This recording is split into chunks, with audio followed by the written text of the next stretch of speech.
How Loki survives Simo's insane headshot, Loki outplaying Thor, the story of this god becoming the most dangerous assassin, how he fell in love with Brynhilda with many more reveals about her, the time he wielded potentially next level drip and whatever you call this, him defeating Siegfried in a certain way, with important reveals about Odin that highlight that Loki is one of the most important characters in the entire Record of Ragnarok story, and much more revealed in chapter 103.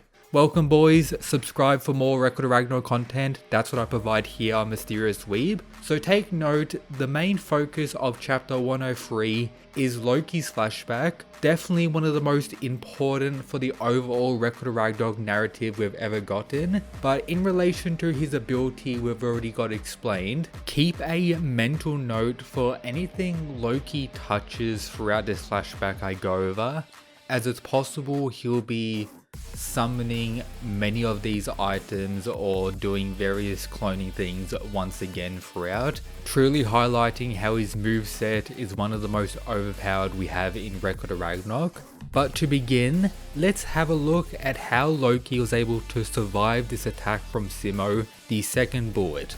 So everyone within the entire crowd saw this, the headshot landing as most people assumed, and Loki's body falling back, seemingly defeated. From there, we cut to the likes of Simo, who, as we see, still coughing up blood from sacrificing a liver and now a kidney, with a certain bunny behind him watching, one we had seen in previous panels as well, with the final reveal of the chapter being Loki appearing as his bunny, meaning at some point in the fight he had transformed into this creature, or maybe had switched places to a degree. The exact circumstances around how Loki was able to do this isn't revealed, but right now Loki is behind Simo, who seemingly is unaware and thinks he may have just won the fight, highlighting how truly dangerous this Norse god is,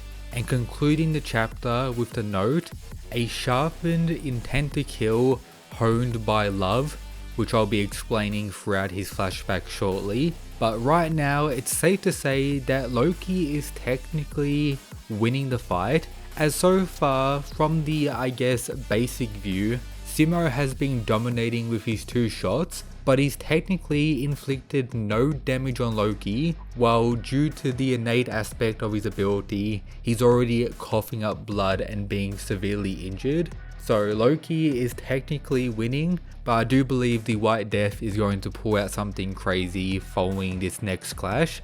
Now let's have a look at the insane flashback, which provided some very important information for the entire Record of Ragnarok story. So right away, we're pretty much introduced that Loki is indeed known as the most dangerous assassin or trickster throughout the heavens, but this isn't because of his crazy shape-shifting ability or because of his intelligence. Two things previously hyped up about Loki by the other gods, but the reason he was able to acquire this title was because of love. This is where we see how Loki looked in the past with the forbidden drip, I'm going to call it, where the narrator tells us that Loki as a god, as a creature per se, is different in nature, that is to everyone else, with the leaker claiming that the narrator is pretty much saying Loki is some type of alien compared to everyone else, a freak in a sense, who by the way, shout out to this mad lad for providing all these translations and of course panels as always. But moving on, we get some very good stuff for Loki's overall power scaling. The narrator claims in this introduction that while bearing the bloods of the frost giants, meaning similar to Thor, he has slayed many giants in his own right, the main enemy of the Norse pantheon, similar to the Titans for the Greek pantheon. He is a god possessing power on par with Odin and Thor, so a very good claim outright. But do take note, my assumption based on these of course being rough translations, is that it's saying within the entire Norse pantheon within the Record of Ragnarok universe, the top three strongest gods are between Odin, Thor and Loki. all of them potentially on par with one another. We know previously within Record of Ragnarok, Thor is described as the strongest Norse god. A lot of people have come to the conclusion that this is in regards to raw strength, while Odin and now Loki wield other abilities to even out the playing field. But with that said, Loki does outright defeat Thor in a sense throughout this flashback, which I'll be going over shortly. But we learn that Loki at this point has one of the most insane sinister auras, so he could be regarded as one of the most evil gods, in a sense that he shows no mercy even to his own blood relatives. Previously, when he was walking out the arena, we had Zeus make some interesting claims about Loki and kinda set him up as a god killer to a degree as well, with Loki being outright confirmed here as the most feared and avoided throughout the entire Norse pantheon. This is the original lore about Loki within the Record of Ragnarok universe. From here, we cut to the Valkyries, who as we know are directly connected and part of the Norse pantheon, just chilling within that part of the Record of Ragnarok universe. Those of you who don't know, within the actual tournament itself, there's only one Valkyrie that hasn't been revealed. Since the start, there's meant to be 13 Valkyries, but due to Buddha changing sides and not needing a Valkyrie, that means there's still 3 more. Brunhilde, Gull, and then the mysterious one we haven't seen thus far. And unfortunately, that is still the case. The final Valkyrie was not revealed in the flashback when most of them are playing around together here. I'm guessing that one may be for Rasputin and similar to that Mad Lad, still being kept in hiding.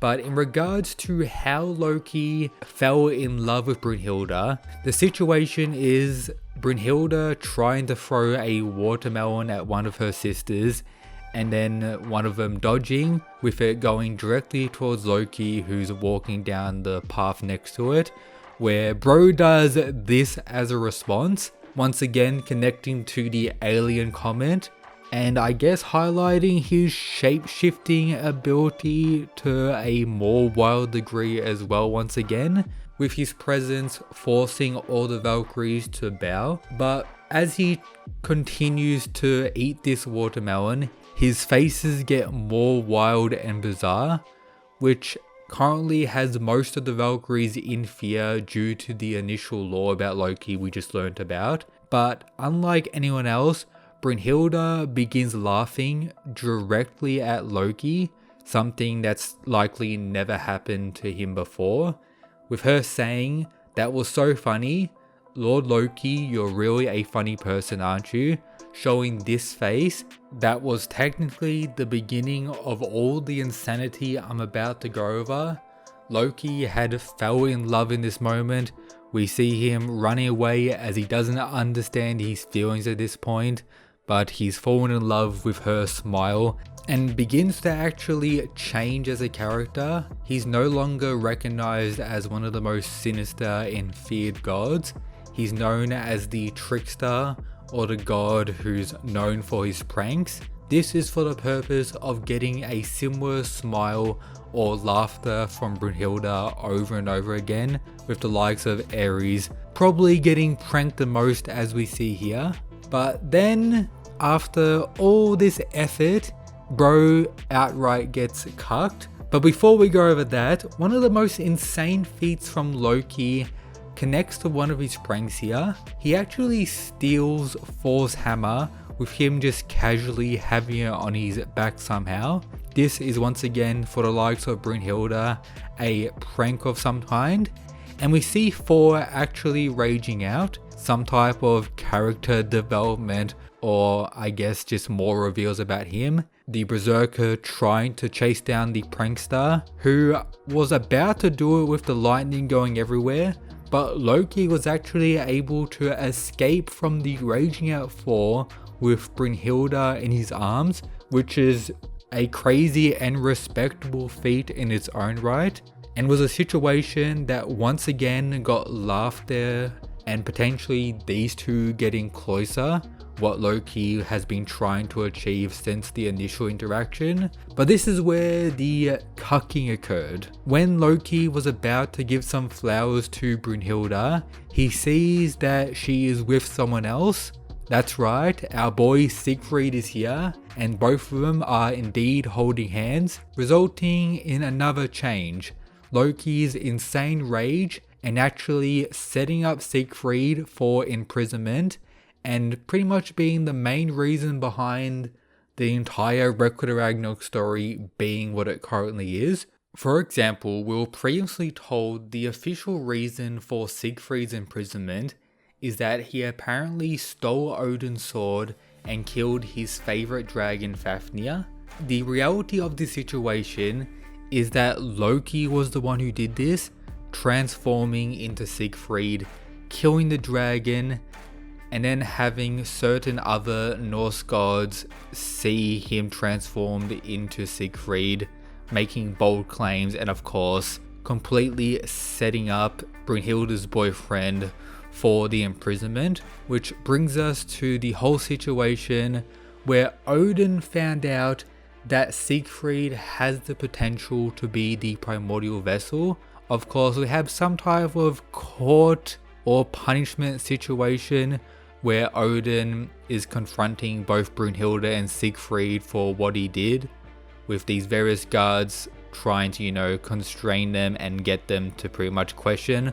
Of course, they're denying all these accusations, with Odin actually raging out somewhat, meaning he did actually like this dragon. But of course, due to Siegfried being a half human, half god, with Odin's overall goal, as we know, being to destroy humanity and all the lesser gods as well, meaning he probably absolutely despises the likes of Siegfried as an example, with Odin's insane aura coming out as he begins to confront Siegfried, who in response has his own aura to a degree, with Odin saying the following, which reveals everything. Did he really harbor such ambitions? With the treasures inside his body, the primordial artifacts from the likes of Satan, Ymir and Chaos, interacting in response to Siegfried's presence as well, resulting in Odin to come to the conclusion that Siegfried is the one he's been looking for all these years, as we saw previously in Odin's flashback. He has the capabilities to be the primordial vessel, resulting in Odin to sentence Siegfried to eternal imprisonment. But this isn't because he apparently killed the dragon, this is because Odin needs him for his overall plan. But no one else is actually aware of this. Loki was in the room throughout this whole situation and actually had some type of regret. He didn't expect the punishment for killing the dragon to be eternal punishment, which reveals to us that Loki isn't aware of Odin's true goal or plans in regards to everything that we've previously learned about. Loki just thinks that maybe Odin really liked that dragon and that's why the punishment was so severe, meaning it's possible that Odin is indeed working alone for his crazy goal of resurrecting the primordial gods and of course pretty much destroying everyone. But coming back to Loki, he's happy with this outcome, all things considered. His opponent in regards to getting Brunhilde has been defeated per se, trying to, I guess, hit on Brunhilde, who as expected is depressed from this whole situation, and instead of giving Loki the smile or the laughter like previously, she just gives him this menacing look, which results in Loki not giving up but being confused. Bro has, I guess, fumbled the bag to the utmost degree and is absolutely addicted to Brunhilde, writing a diary, doing everything possible to try and get her to laugh. But as we know, since this situation, she has been focused on setting up the Ragnarok tournament to actually release her boyfriend Siegfried, challenging Odin directly, as we get a flashback to chapter 1, which actually reveals one of the most important things we've ever gotten in Ragnarok, a direct connection to the new side manga, The Apocalypse of the Gods, as in this chapter, we see Morrigan, one of the fighters in that side manga, meaning the Apocalypse of the Gods is virtually 100% canon now with this little reveal randomly in this chapter. I thought the connection would officially be made during Anubis' fight with Ra making an appearance, but here we go, it has already happened. Pretty wild and cool stuff. But coming back to Loki, we see since the very beginning of Record of Ragnarok, he's been watching Brunhilde closely during that whole situation in chapter 1 where Thor was pretty much set up as an absolute badass and had that insane aura. All those other situations of Loki looking at Brunhilde and smiling, we know why that's the case. Him pulling up on Hercules to have that whole justice talk.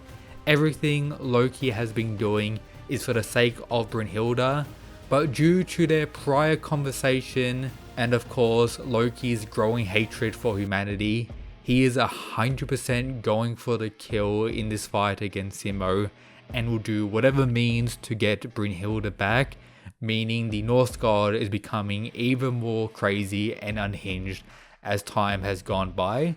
So that is pretty much Loki's flashback, how he fell in love with Brunhilde, how he set up Siegfried for imprisonment and actually made Odin aware of the potential of Siegfried being the primordial vessel, meaning unintentionally he is a key reason for the entire Record of Ragnarok tournament starting in the first place, and this was indeed one of the most important and unique flashbacks we've ever gotten in Record of Ragnarok. A great read, that's for sure, but coming back to the fight, Simo is now in major danger, so can't wait to see what happens next. Big shout out to the channel members, particularly Mr. Jones, who has donated over 200 memberships to a lot of you mad lads. Absolute legendary behavior. But thanks for watching, that's it guys, peace.